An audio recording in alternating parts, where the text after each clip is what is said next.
आम्ही सध्या आहेत आग्रा लखनौ हायवेवर आणि हा जो रोड आहे एक्सप्रेस हायवे, याच्या आधी आम्ही पेट्रोल भरणार होतो पण आम्हाला दिसलं नाही. आम्हाला वाटलं पुढे जाऊन पेट्रोल भरू, पण झालं असं की आम्ही हायवे मध्ये एंट्री केली. आता अशी सिच्युएशन झाली की पेट्रोल संपलं आणि आम्ही ह्या हायवेच्या बाहेर नाही पडू शकत.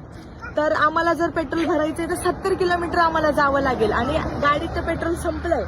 मग आम्ही आता हेल्पलाईनला फोन करणार होतो, वेगवेगळे ऑप्शन शोधणार होतो. तेवढ्यात झालं असं, आमची गाडी ही जी सध्या आम्ही थांबवली हायवेवर, त्याच्यावरती कॅमेरा होते. तर त्या हेल्पलाईनवाल्यांनी आमच्या कॅमेरामध्ये गाडी बघितली की गाडी थांबली आहे ना, हेल्प पाहिजे. तर ते लगेच आले, विदिन 10 मिनिट्समध्ये ते आले तिथे आणि त्यांनी आता पेट्रोलचाही जुगाड केला. तर एक माणूस आम्हाला द्यायला येणार आहे पेट्रोल.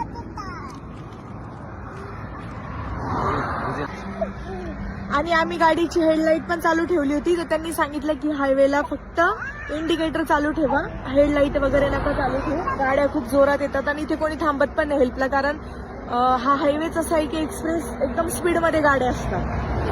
तर आता सध्या आम्ही एक येणारे माणूस पेट्रोल द्यायला आता थांबलोय आम्ही इथे आणि ते जे हेल्पलाईनवाले आहेत ते पण आमच्या सोबत आहेत.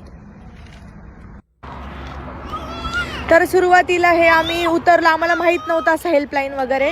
मग यांनी उतरून आता हे हेल्प घेत होते आणि बरेच जण थांबत होते. मध्ये बसवाले थांबायचे, ट्रकवाले, ऍक्च्युली त्यांनाही परमिशन नसते थांबण्याची. मग पण आमचा हा प्रॉब्लेम त्यांनी कॅमेरामध्ये बघितला आणि मग ते आले.